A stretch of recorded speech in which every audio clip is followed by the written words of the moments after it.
નમસ્કાર વિદ્યાર્થી મિત્રો, હું રાહુલ વાઘેલા અને આજે આપણે ધોરણ 10 માં વિજ્ઞાન અને ટેકનોલોજીમાં પ્રકરણ 4 ની વાત કરતા રહ્યા.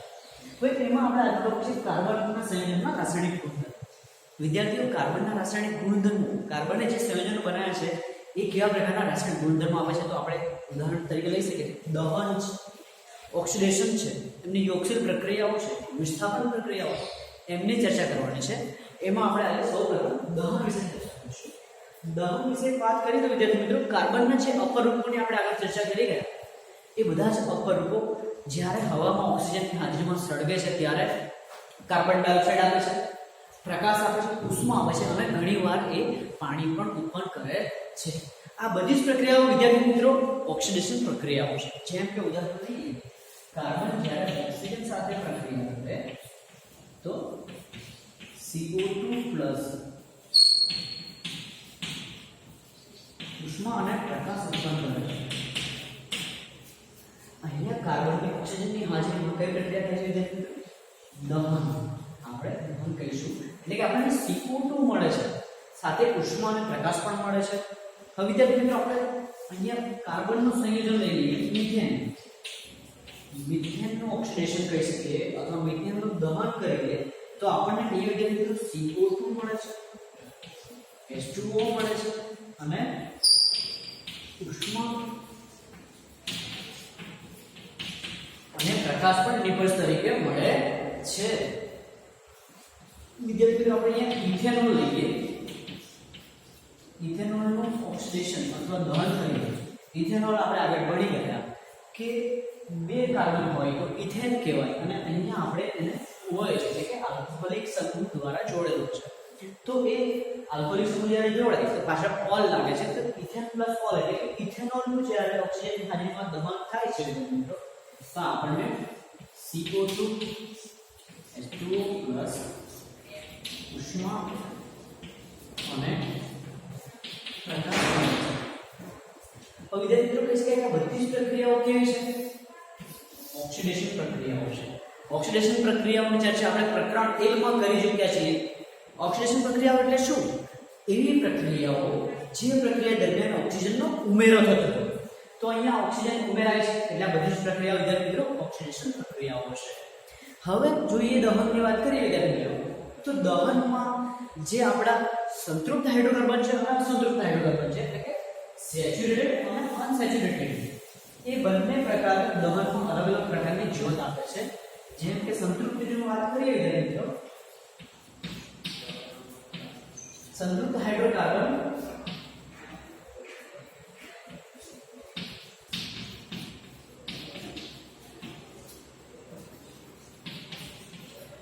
ધુમાડા રહિત જ્યોત આપે. જ્યારે આપણે સંતૃપ્ત હાઇડ્રોકાર્બનને સળગાવીએ તો એ જે જ્યોત હોય એ ધુમાડા વગરની હોય છે, એમાં ધુમાડો થતો નથી.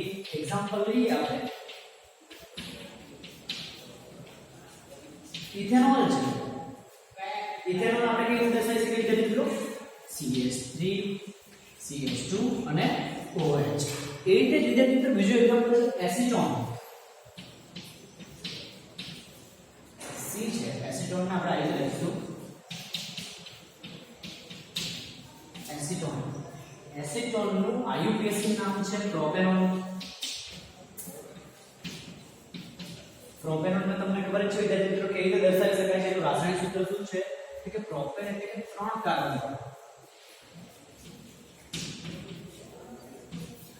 1 2 અને 3 અને નોન છે પાછળ.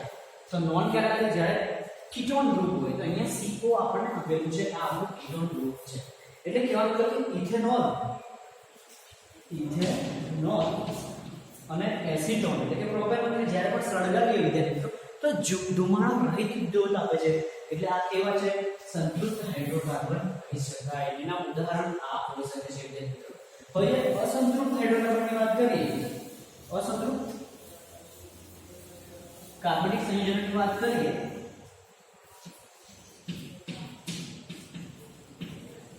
તો એ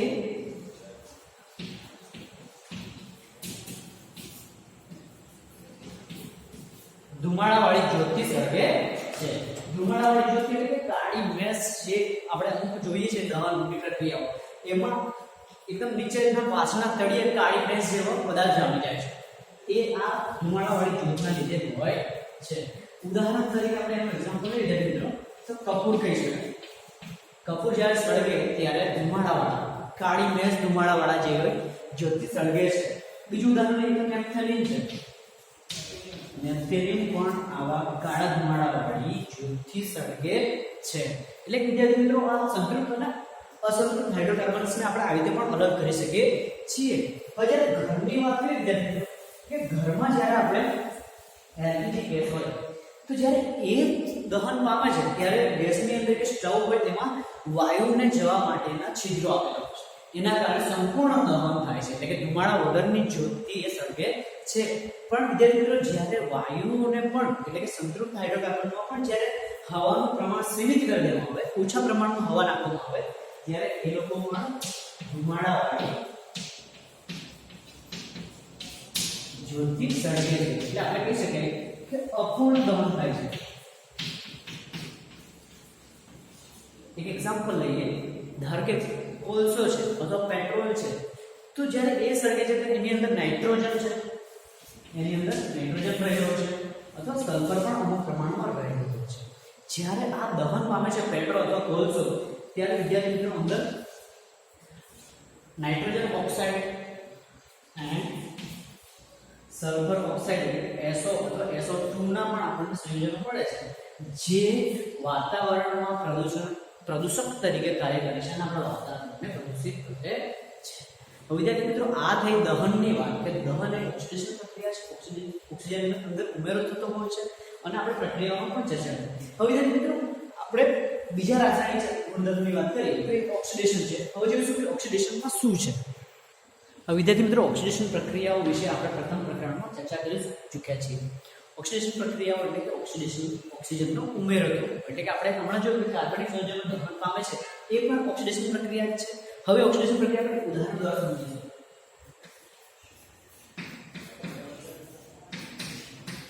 આ છે વિદ્યાર્થી મિત્રો ઇથેનોલ હમણાં ચર્ચા કરી OH ગ્રુપ છે એટલે કે પાછળ ઓલ લાગે છે તો ઇથેનોલનું જ્યારે ઓક્સિડેશન કરીએ વિદ્યાર્થી મિત્રો તો આપણને એસિટિક એસિડ એટલે કે કાર્બોક્સિલિક એસિડ મળે છે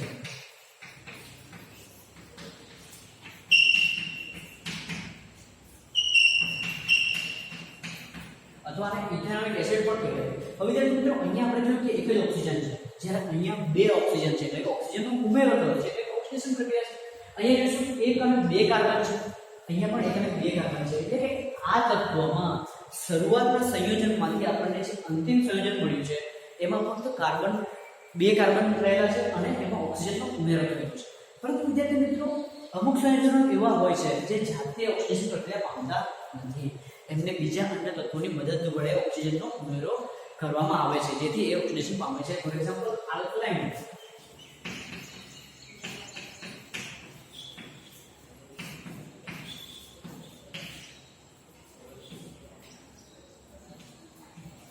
આલ્કલાઇન કેમિનો એટલે કે પોટેશિયમ પરમેંગનેટની હાજરીમાં આપણો ઇથેનોલમાં ઓક્સિજન ઉમેરાય અને આપણને ઇથેનોઇક એસિડ અથવા કાર્બોક્સિલિક એસિડ મળે છે આપણે અર્થમાં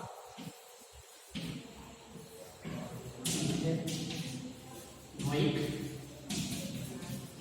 એસિડ અથવા કાર્બોક્સિલિક એસિડ પણ કહી શકાય છે હવે જ્યારે મિત્રો આપણે એસિડની વાત કરીએ એસિડિક K2Cr2O7 એટલે કે પોટેશિયમ ડાઇક્રોમેટ એસિડિક માધ્યમમાં પોટેશિયમ ડાઇક્રોમેટ જો ઇથેનોલની અંદર ઉમેરવામાં આવે તો વિદ્યાર્થી મિત્રો આપણને આપણો ઇથેનોઇક એસિડ એટલે કે આપણા શરૂઆતના તત્વમાં ઓક્સિજન ઉમેરાય અને આપણને અંતિમ તત્વ તરીકે ઇથેનોઇક એસિડ મળે છે એટલે વિદ્યાર્થી મિત્રો આ જે અહીંયા આપણે એરોની ઉપર જે સંયોજનો લખેલા છે આલ્કલાઇન કેમિનો અથવા એની જગ્યા પર અથવા આપણે એસિડિક K2Cr2O7 એટલે કે પોટેશિયમ ડાઇક્રોમેટ લઈએ તો ઓક્સિડેશન પ્રક્રિયા થાય છે એમની હાજરીમાં થાય છે તો આ બે તત્વોને આપણે ઓક્સિડેશન કરતા કહીશું ઓક્સિડેશન કરતા મતલબ કે એવા સંયોજનો એવા તત્વો જે બીજા તત્વોમાં ઓક્સિડેશનનો ઉમેરો કરે છે તો ઓક્સિડેશન પ્રક્રિયા કરાવે છે એટલે એટલે કે આમની હાજરીમાં જ ઓક્સિડેશન પ્રક્રિયા થઈ શકે છે. એટલે વિદ્યાર્થી મિત્રો શરૂઆતમાં જે આપણે ઇથેનોલ લીધું છે એમાંથી આપણને ઇથેનોઇક એસિડ, નોઇક એસિડ તમે વિદ્યાર્થીઓ આગળ ભણી ગયા, નોઇક એસિડ ક્યારે લાગે છે પાછળ, કોઈ સંયોજનની પાછળ નોઇક એસિડ ક્યારે લાગે, જ્યારે એમાં કાર્બોક્સિલિક સમૂહ આવેલો હોય. એટલે કે અહીંયા કેટલા કાર્બન છે, 1 અને 2, તો ઇથેન છે, ઇથેન પ્લસ નોઇક એસિડ એટલે કે ઇથેનોઇક એસિડ નામ છે. એટલે કે ઇથેનોલમાંથી ઇથેનોઇક એસિડ થઈ ગયું. એટલે કે ઇથેનોલનું ઓક્સિડેશન થાય છે કોની હાજરીમાં, તો કે ઓક્સિડેશન કરતા કયા છે, તો કે આલ્કલાઇન કેમેનો પર હોઈ શકે ઓક્સિડેશન કરતા, અથવા એસિડિક K2Cr2 એટલે કે એસિડિક પોટેશિયમ ડાયક્રોમેટ પણ હોઈ શકે વિદ્યાર્થી મિત્રો. એટલે આ આપણી ઓક્સિડેશન પ્રક્રિયા હતી. હવે વિદ્યાર્થી મિત્રો આપણે આગળના ગુણધર્મની ચર્ચા કરીશું. હવે વિદ્યાર્થી મિત્રો આપણે ત્રીજો ગુણધર્મ એટલે કે યોગશીલ પ્રક્રિયા વિશે અભ્યાસ કરવાનો છે. યોગશીલ પ્રક્રિયા એટલે એડિશન રિએક્શન કહેવામાં આવે છે. યોગ થવો, ઉમેરાવો, જોડાવો. હવે વિદ્યાર્થી મિત્રો અહીંયા કઈ પ્રક્રિયામાં યોગ થાય છે, તો કહીશું કે અસંતૃપ્ત હાઇડ્રોકાર્બનમાં આપણે હાઇડ્રોજન ઉમેરાઈ અને સંતૃપ્ત હાઇડ્રોકાર્બન આપે છે. ફોર એક્ઝામ્પલ અહીંયા લખીએ તો અસંતૃપ્ત એટલે આપણને ખબર જ છે કે બે કાર્બન વચ્ચે ડબલ બોન્ડ અથવા ટ્રિપલ બોન્ડ હોય છે, દ્વિબંધ અથવા ત્રિબંધ હોય છે. હવે વિદ્યાર્થી મિત્રો અહીંયા એટલે કે આ આપણે ઇથિન લીધો હતો, તો ઇથિનમાં જ્યારે હું હાઇડ્રોજનેશન કરું, હાઇડ્રોજનેશનનો મતલબ કે હાઇડ્રોજનનો ઉમેરાવો.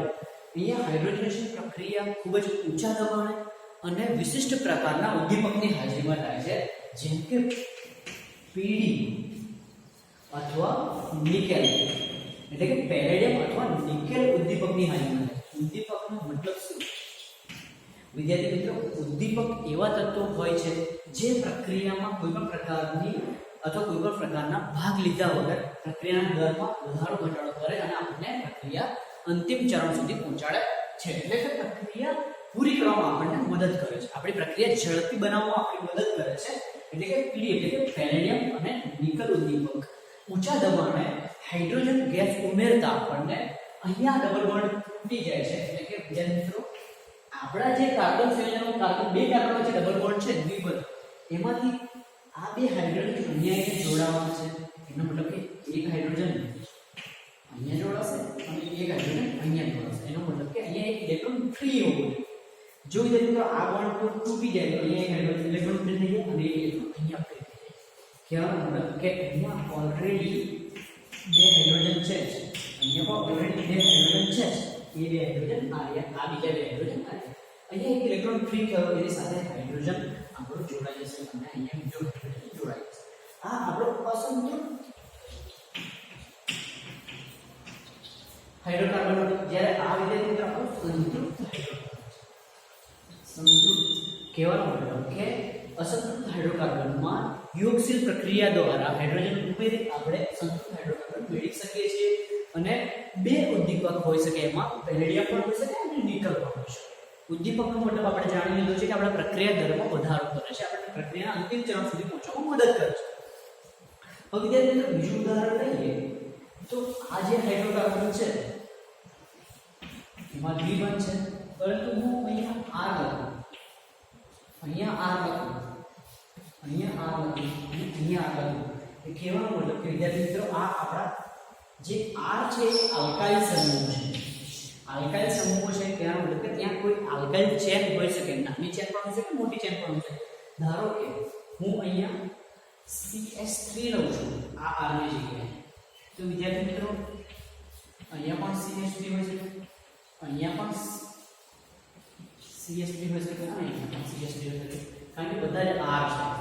ધારો કે અહીંયા R1 R2 એવું કરતા બધા આલ્કાઇલ ચેનો બધી અલગ અલગ હોઈ શકે. એટલે હવે આને આપણે સરળતાથી લખવું હોય તો વિદ્યાર્થી મિત્રો લાંબી ચેન પસંદ કરી આપણે આગળ વધી ગયા તો શું કરશું, CH3 C double bond C CH3. આ લાંબી ચેન મેં અહીંયા સરળ રીતે લખેલી છે. હવે એક જે ડબલ બોન્ડ છે ત્યાં એક કાર્બન આગળ CH3 છે અને બીજા કાર્બન આગળ પણ CH3 છે. એટલે કે આ આપણા બ્રાન્ચેસ શાખાઓ છે. હવે જ્યારે આમાં હાઇડ્રોજન ઉમેરો થાય, આનો આપણે હાઇડ્રોજનેશન કરીએ એટલે કે આ ડબલ બોન્ડ તૂટી જાય છે અને એક હાઇડ્રોજન અહીંયા આવે છે, એક હાઇડ્રોજન અહીંયા આવે છે. એટલે કે આ આપણું સંતૃપ્ત હાઇડ્રોકાર્બન આપણને મળી જાય છે. ઉદાહરણ લઈએ તો વેજીટેબલ ઓઇલ હોય, વેજીટેબલ તેલ, એના હાઇડ્રોજન રેશિયોમાં એટલે કે વેજીટેબલમાં જ્યારે આપણે હાઇડ્રોજન ઉમેરવું હોય ત્યારે આપણને આ પ્રક્રિયાનો ઉપયોગ થાય છે. હવે જે વેજીટેબલ ઓઇલ છે એ અસંતૃપ્ત ફેટી એસિડ વાળો હોય છે, જ્યારે આપણું પ્રાણી જે ચરબી છે એ ફેટી એસિડ વાળો હોય છે. એટલે જ આપણે જાહેરાતોમાં જોઈએ છીએ કે જાહેરાતોમાં એવું કહેવામાં આવે છે કે વેજીટેબલ ઓઇલ સ્વાસ્થ્યવર્ધક હોય છે, આપણા શરીર માટે સારું હોય છે. એ રીતે જ પ્રાણી જે ચરબી જે છે ફેટી એસિડ યુક્ત ઓઇલ હોય છે એ કેવું છે? સંતૃપ્ત છે, એટલે કે એ સ્વાસ્થ્ય માટે હાનિકારક હોય છે. એટલે જ્યારે પણ આપણે ખોરાક બનાવીએ છીએ ત્યારે એના ખોરાક બનાવવાની પ્રક્રિયામાં આપણે વેજીટેબલ ઓઇલનો ઉપયોગ કરીએ છીએ. હવે વિદ્યાર્થી મિત્રો આપણે આગળ ચોથું ગુણધર્મ જોઈશું, વિસ્થાપન પ્રક્રિયાઓ. હવે વિદ્યાર્થી મિત્રો વિસ્થાપન પ્રક્રિયાઓ કહેવાનો મતલબ કે સંતૃપ્ત હાઇડ્રોકાર્બન છે એ હવે બીજા કોઈ પ્રક્રિયા સાથે પ્રક્રિયા કરવા માટે સક્ષમ નથી, કારણ કે તેની સંતૃપ્તતા અથવા એની સંયોજકતા પૂર્ણ થઈ ગઈ છે, એની સંતૃપ્તતા મેળવી લીધી છે. એટલે કે બીજા સંયોજનો સાથે એને પ્રક્રિયા કરવામાં હવે રસ નથી, નિષ્ક્રિય હોય છે, એની પ્રક્રિયાત્મકતા ઓછી થઈ ગઈ હોય છે, એની રિએક્ટિવિટી પ્રક્રિયા માટેની જે એની ચળવળ છે, એની જે એક્ટિવિટી છે એ ડાઉન થઈ ગઈ છે, કારણ કે એની સંયોજકતા પૂર્ણ થઈ ગઈ છે. હવે વિદ્યાર્થી મિત્રો આપણે એક એક્ઝામ્પલ દ્વારા ધારો કે મિથેન એટલે કે સંતૃપ્ત હાઇડ્રોકાર્બન છે, એની ક્લોરીનની હાજરીમાં, ક્લોરીન સાથે સૂર્યપ્રકાશની હાજરીમાં, એટલે કે આ એક વિશિષ્ટ પ્રકારની સિચ્યુએશન છે વિદ્યાર્થી મિત્રો કે જેમાં સૂર્યપ્રકાશ હોવો જોઈએ અને ક્લોરીન એમાં ઉમેરાય છે. એટલે કે ક્લોરીન અહીંયા વિદ્યાર્થી મિત્રો આપણા કાર્બન સાથે જોડાયેલા કોઈ હાઇડ્રોજનનું વિસ્થાપન કરે છે. તેનો મતલબ કે આ ક્લોરીન આવી રીતે છે, ક્લોરીન સિંગલ બોન્ડ ક્લોરીન એટલે કે Cl એમાંથી એક ક્લોરીન કોઈ એક હાઇડ્રોજનનું વિસ્થાપન કરે છે. એટલે કે આ ક્લોરીન હાઇડ્રોજનને દૂર કરીને ત્યાં લાગી જાય, એટલે વિદ્યાર્થી મિત્રો કહી શકીએ કે H3Cl. હવે જે આ હાઇડ્રોજન છે એ આ ક્લોરીન સાથે જોડાઈને આપણને HCl આપે છે. એટલે આને આપણે આવી રીતે CH3Cl એટલે ક્લોરોમિથેન. વિદ્યાર્થી મિત્રો હવે ફરીથી આ પ્રક્રિયા ક્લોરોમિથેન સાથે થાય, એટલે કે ક્લોરોમિથેનમાં સૂર્યપ્રકાશની હાજરીમાં ક્લોરીન વાયુ ઉમેરાય છે અને આપણને ડાયક્લોરોમિથેન આપે છે. હવે એ પ્રક્રિયા જોઈશું વિદ્યાર્થી મિત્રો. અહીંયા જે આપણે નિપજ મળી છે CH3Cl, એનું ક્લોરિનેશન આગળ કરતા સૂર્યપ્રકાશની હાજરીમાં એક હાઇડ્રોજનનું વિસ્થાપન થાય, એક હાઇડ્રોજન દૂર થાય છે. એટલે કહેવાનો મતલબ આપણે અહીંયા સમજીએ, આ H છે, આ H છે. હવે આ ક્લોરીનમાં બે ક્લોરીનમાંથી એક ક્લોરીન આ હાઇડ્રોજનને વિસ્થાપિત કરે છે અને આ હાઇડ્રોજન એક ક્લોરીન સાથે HCl બનાવે છે. એટલે કહી શકાય કે જે અહીંયા હાઇડ્રોજન આપેલું છે આપણે એને હાઇડ્રોજન લખી શકીએ. આ બે હાઇડ્રોજન તો છે એને કોઈ વિસ્થાપિત કરતો નથી. આ હાઇડ્રોજનની જગ્યાએ પણ આવે છે, આમાંથી એક ક્લોરીન આવે છે, એટલે અહીંયા હું ક્લોરીન લખી દઈશ. અહીંયા ક્લોરીન તો ઓલરેડી છે પણ અહીંયા પણ ક્લોરીન આવે છે, એટલે આ હાઇડ્રોજનનું વિસ્થાપન થાય છે. હવે એક ક્લોરીન અહીંયા આવતો રહ્યો છે વિદ્યાર્થી મિત્રો, એક ક્લોરીન બાકી છે. એક ક્લોરીન હાઇડ્રોજન સાથે પ્રક્રિયા કરી અને HCl બનાવે છે. એ રીતે વિદ્યાર્થી મિત્રો હજી આ ડાયક્લોરોમિથેન, મિથેન હતું પણ ડાયક્લોરો કે બે ક્લોરીન છે. ડાયક્લોરોમિથેનમાં હજી વિદ્યાર્થી મિત્રો ક્લોરિનેશન કરીએ તો આપણને આપણું CH2Cl2 મળે. એનું ક્લોરિનેશન કરીએ વિદ્યાર્થી મિત્રો સૂર્યપ્રકાશની હાજરીમાં તો એક હાઇડ્રોજન વિસ્થાપિત થઈ જાય એટલે આપણને અહીંયા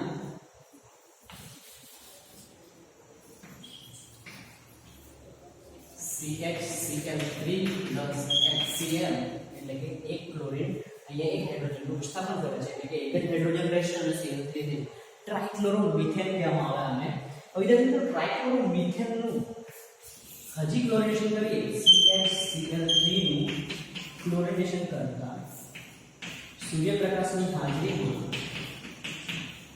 આપણને CCl4 HCl